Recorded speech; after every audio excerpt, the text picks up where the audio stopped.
Assalamualaikum warahmatullahi wabarakatuh. Video kali ini kita akan bahas update terbaru terkait pinjol-pinjol legal besar mana aja yang sampai saat ini masih belum ada DC lapangan.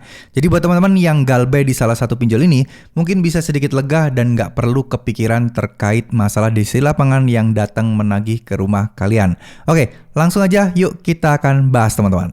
Jadi yang pertama di sini adalah Kredito. Ya, Kredito ini memang mirip namanya seperti Kredivo, namun Kredito di update di Mei 2023 ini dia masih belum ada DC lapangan ya. Jadi kalau teman-teman diancam DC bakal datang menagih dan lain sebagainya, nggak perlu khawatir karena sejauh ini banyak kok yang galbay di Kredito tapi masih belum juga ada DC lapangan yang datang untuk menagih ke rumahnya. Ya, itu yang pertama. Nah, sedangkan yang kedua, Bantu Saku. Aplikasi Bantu Saku ini merupakan pinjol legal juga dan memang namanya memang tidak begitu terkenal, tapi saya yakin buat orang-orang yang sudah mencari pinjol-pinjol pasti tahu lah ya. Bantu Saku ini termasuk aplikasi pinjol yang besar juga. Ya, memang kalah saing sih, kalah nama dengan pinjol-pinjol yang lain. Tapi yang jelas ini merupakan salah satu pinjol juga dan belum ada DC lapangannya. Jadi teman-teman tidak perlu takut dan tidak perlu khawatir yang berlebihan terkait DC dari Bantu Saku, karena sejauh ini belum ada informasi bahwa mereka sudah mengirim DC lapangan datang ke rumah untuk menagih.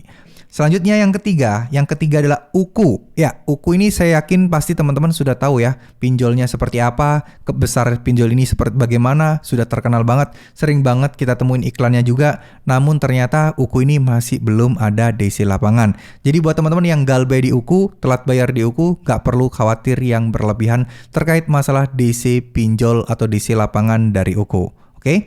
Sekarang yang keempat adalah Rupiah Cepat. Ini sama besarnya dan sama terkenalnya dengan pinjol-pinjol yang lain. Cuman Rupiah Cepat ini masih belum diketahui apakah dia punya DC lapangan atau tidak. Karena sejauh ini seperti yang orang-orang ketahui, Rupiah Cepat belum ada DC lapangannya. Ya, balik lagi, Rupiah Cepat ini banyak kok penggunanya, banyak juga yang galbay, ada yang 7 bulan, 9 bulan, bahkan 1 tahun lebih, namun belum ada juga DC lapangan yang berkunjung ke rumah. Padahal lokasinya di Bandung loh, itu merupakan salah satu kota yang besar juga.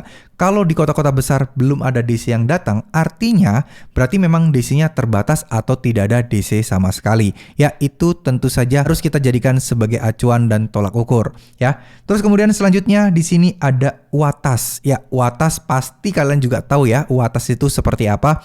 Logonya sudah familiar banget, iklannya ada di mana-mana dan ini juga sering menggandeng banget pinjol-pinjol besar yang lain, dan sampai saat ini Watas juga masih belum ada DC lapangannya. Artinya Watas masih aman lah untuk digalbay, atau buat kalian yang terpaksa harus galbay masih bisa sedikit bernapas lega. Tapi ya untuk teror telepon, WA dan lain sebagainya masih tetap ada. Sekarang lanjut, yang keenam adalah Pinjam Duit. Oke, Pinjam Duit dari namanya sudah termasuk salah satu aplikasi pinjol legal yang familiar juga. Namun ini legal ya, bukan ilegal. Nah, Pinjam Duit ini setahu saya juga belum ada DC lapangan per Mei 2023 ini.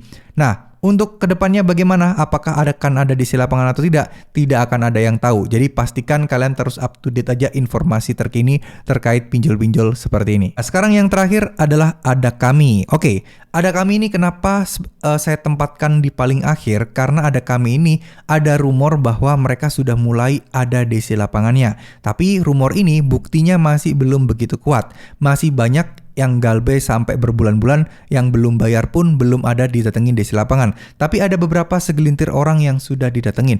Nah, ini juga masih belum tahu dan belum bisa divalidkan atau belum benar bisa dibenarkan beneran mendatangi nggak sih, atau jangan-jangan orang yang berpura-pura didatengin padahal kan enggak. Ya, ini merupakan masih misteri. Kalau hitungannya dari segi perbandingan sih masih banyak kok yang belum datengin dibandingkan yang menginformasikan bahwa Ada Kami sudah ada DC lapangannya. Dari ketujuh aplikasi pinjol legal ini yang memang diketahui masih belum ada DC lapangan, ini tidak menutup kemungkinan ya 1 bulan ke depan, 2 bulan ke depan, atau mungkin tahun depan mereka tetap tidak ada DC lapangan. Bisa jadi mereka dapat investor, mereka dapat kayak semacam ya pendanaan atau ada budgeting untuk merekrut DC lapangan, bisa jadi mereka akan mempunyai DC lapangan ke depannya. Karena tidak ada aturan yang mengikat bahwa pinjol itu tidak boleh memiliki DC lapangan. Kalau yang lain bisa dan yang lain punya, ya kenapa 7 pinjol ini enggak gitu ya. Tapi setidaknya dari sini kita harus paham satu hal. Nggak perlu takut yang namanya DC lapangan pinjol. Tugas mereka adalah untuk mengingatkan dan untuk menagih hutang kalian. Tapi tugas mereka bukan untuk menerima dan mengambil uang kalian. Artinya ya mereka datang cuma buat ngingetin buat kalian agar bisa cepat bayar. Udah, karena pembayaran langsung ke DC itu juga tidak diperbolehkan dan melanggar hukum. Artinya ya kalian harus bayar melalui aplikasi, melalui virtual account dan lain sebagainya. Jadi bukan di DC. Jadi DC itu datang itu cuman pengen minta kepastian aja kapan sih kalian bayarnya. Udah, mereka nggak berhak nyita barang, nggak berhak untuk menggeledah barang kalian, tidak berharap untuk minta uang, nggak boleh ya. Jadi kalian pastikan kalian mengetahui informasi penting itu teman-teman. Oke, terima kasih. Semoga ini bisa bermanfaat. Wassalamualaikum warahmatullahi wabarakatuh.